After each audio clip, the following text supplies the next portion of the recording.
Hello everyone, welcome back to my channel that is Science Unlocked, and today we are going to start our next chapter, that is light, shadow and reflection, which is coming from class 6th NCERT science textbook.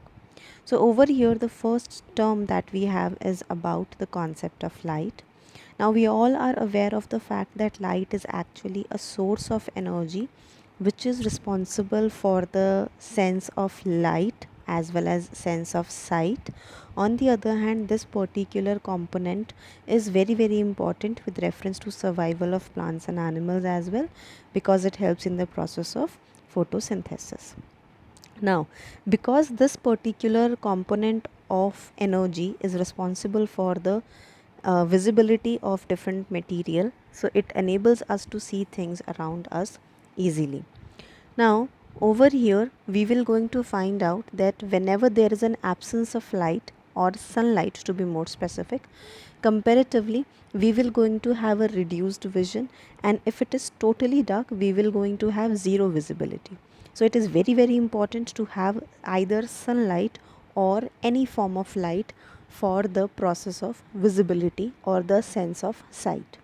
Now, on the basis of this fact that whether a particular object can emit light on its own or not, we have categorization of objects into two categories, that is the luminous objects, for example sun, which is going to have its own source of light.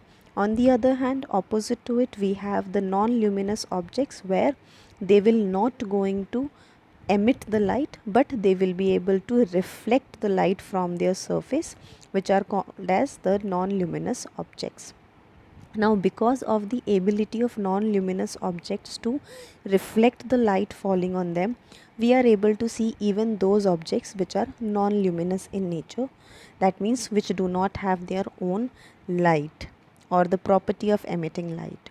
The next aspect, on the basis of the availability or the possibility that whether the object is allowing the light to pass through it or not, we have a categorization of objects in terms of transparent, translucent and opaque objects. That means whether the object is allowing the light to pass through it or not. So in case of a transparent object, we will see that they will allow the light to pass through it, whereas in case of translucent, the objects will allow the light to pass through it, but it will be done partially. On the other hand, when we talk about opaque objects, they are the ones which will not going to allow the light to pass through them. So as a result of this ability or this allowance to allow the light to pass through it, we have further categorization that in the transparent objects we will be able to see throughs which are on the other side. On the other hand, if we talk about translucent, we will going to have some idea, but we will not going to have a proper image or proper idea, that proper confirmation that whether it is the same thing or not. It could be illusionary. On the other hand, when we talk about opaque, we cannot even make out an idea that what exactly is on the other side. So that is how the things are categorized on the ability to allow the light to pass through it. The next part that we have in our chapter is about the shadows. Now shadow is basically that particular space when light is hitting an object and it is creating the edges altogether, because the object where it is hitting is an opaque object, so that particular thing is actually blocking the light and creating a proper margin or edge, because of which there's a demarcation in the region where there will be light and there will be non-light condition. So the region where there will not be any light, that part will become dark, which is called as shadow. Now over here one thing is very important, that there should be a difference in terms of the light region and the region where the shadow is formed. If that demarcation is totally gone, in that case we will not be able to see any kind of shadow. For example, if we are in a room which is totally dark, that in that case we will not be able to see any kind of shadow. On the other hand, we will going to find out that shadows can be delusional, that sometimes it could be a possibility two things which are in spherical shape can appear the same thing in terms of the shadow, because they have the same color, they have the same sizes sometimes, and they have the same kind of shape as well.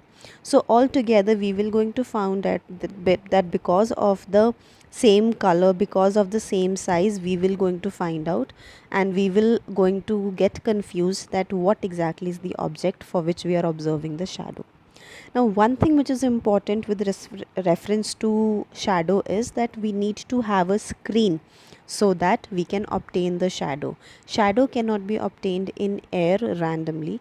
It has to be obtained on a screen, which can be a ground, which can be a wall, a cardboard, and in fact some other human being as well, because it could be a possibility that during the daytime two or three people, or you can say a group of people, are walking around, and all together one person's shadow is falling over the other person because they are moving in a proximity to each other. So one thing that is important is that it will going to require a screen.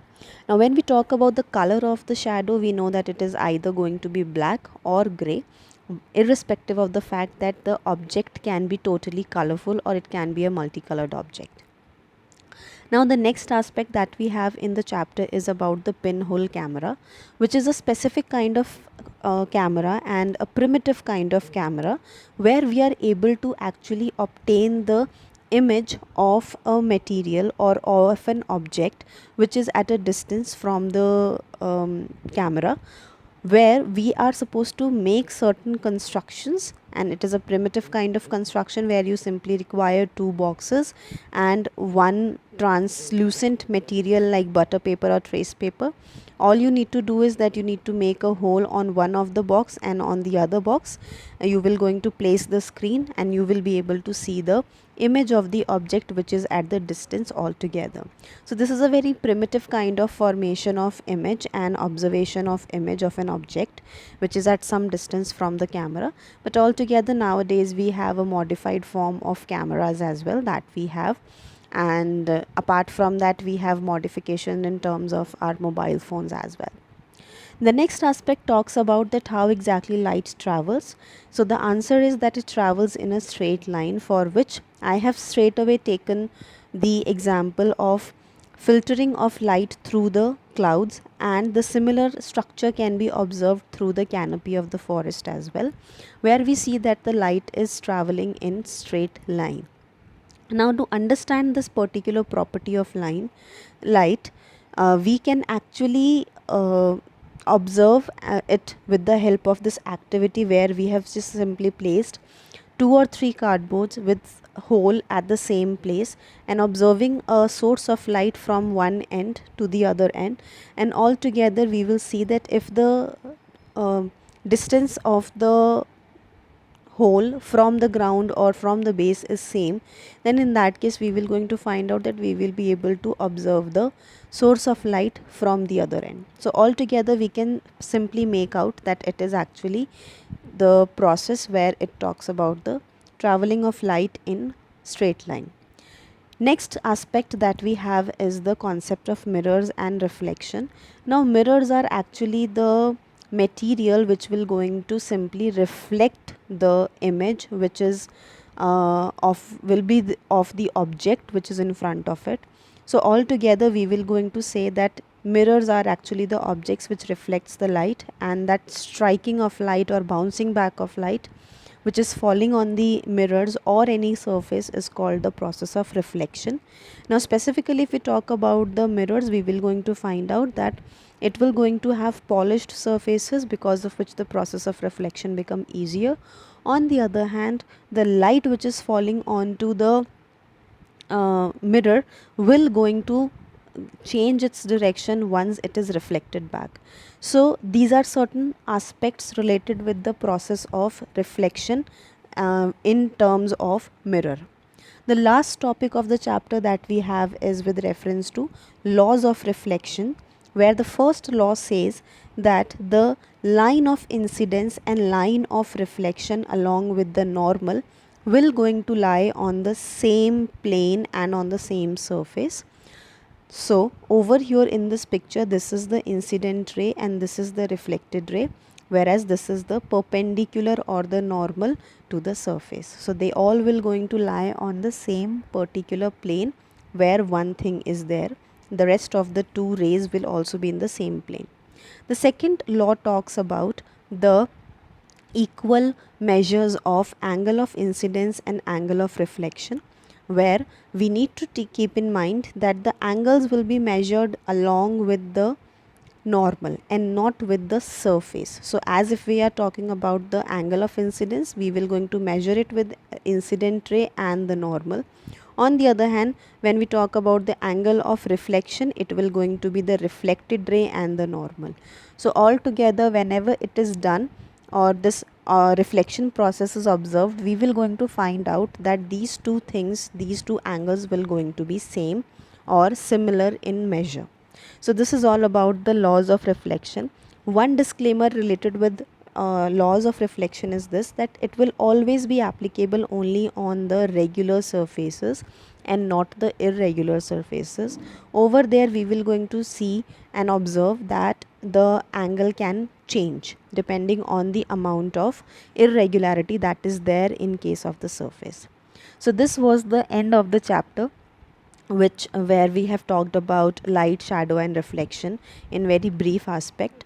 Now it is quite obvious the chapter took only one session to get over with, because the content was quite easy and it was supposed to be done on a very basic level as an introduction of the content. So in the next session we will going to take up a new session and a new topic altogether. So till then, keep learning and take care.